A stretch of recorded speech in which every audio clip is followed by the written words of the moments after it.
अंबरनाथ तालुक्यातील कातकरी समाजाच्या विविध समस्यांकडे लक्ष वेधण्यासाठी 13 मार्च रोजी महत्त्वपूर्ण पाऊल उचलण्यात आले. अभिन कातकरी संघटना महाराष्ट्र राज्य आणि Tata institute of social science Mumbai यांच्या संयुक्त विद्यमाने अंबरनाथ तालुक्यातील विविध कातकरी वाड्यांना भेट देण्यात आली. या भेटीदरम्यान चोंड, उमरोळी, येवे, शीळ आणि कोल्हेवाडी येथील कातकरी वाड्यांमध्ये जाऊन स्थानिक नागरिकांशी संवाद साधण्यात आला.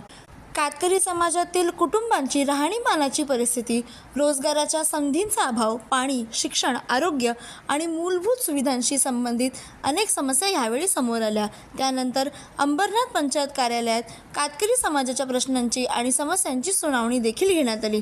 या सुनावणी दरम्यान स्थानिक नागरिकांनी आपल्या अडचणी मांडल्या. संबंधित अधिकाऱ्यांनी या समस्या ऐकून घेत लवकरात लवकर उपाययोजना करण्याचे आश्वासन दिले. या उपक्रमामुळे कातकरी समाजाच्या समस्या प्रशासनापर्यंत पोहोचवण्यास मदत होणार असल्याची भावना स्थानिक नागरिकांनी व्यक्त केली.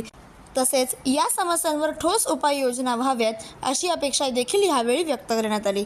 प्रतिनिधी तनया कुलकर्णी सोबत बदलापूर न्यूज बदलापूर. मूलभूत हक्क आहेत हे प्रत्यक्ष त्यांनी या गेल्या 2 दिवसामध्ये जाणून घेतल्या आणि हा आज आपल्याला पुढे घेऊन जाण्यासाठी जो काही काल बदललेला आहे याच्यावर उपस्थित असलेले या मंचावरचे पाहुणे असतील त्यांनी तुम्हाला मार्गदर्शन केलेलंच आहे. तसेच हरेश वाघे साहेब यांनी देखील तुम्हाला मार्गदर्शन केलं आहे. या कार्यक्रमाचे आयोजक माननीय जेकोब साहेब सर यांनी देखील तुम्हाला, त्यांना हिंदी मराठी येत नाही तरी पण त्यांनी आपल्याला मार्गदर्शन केलं. ही सर्व जी काही माहिती घेतलेली आहे आपल्या वाडी पाड्यातून ते आज त्यांच्या डॉक्युमेंटमध्ये घेतील आणि आपले जे प्रश्न तुम्ही स्वतःही काही मांडलेले आहेत त्यांनी जमा केलेले आहेत हे सर्व कागदपत्री लिहून ते वरती हे प्रश्न सोडवण्यासाठी आपल्याला मदत करणार आहेत.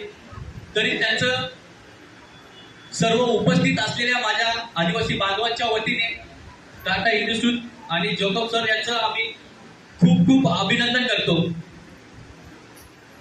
आणि मला बोलायची संधी या ठिकाणी दिली आहे. तसेच तुम्ही सर्व या उपस्थित राहिले आणि हा कार्यक्रम चांगला यशस्वीरित्या पार पाडला आपण, त्याबद्दल सर्व आदिवासी बांधवांचे खूप खूप अभिनंदन.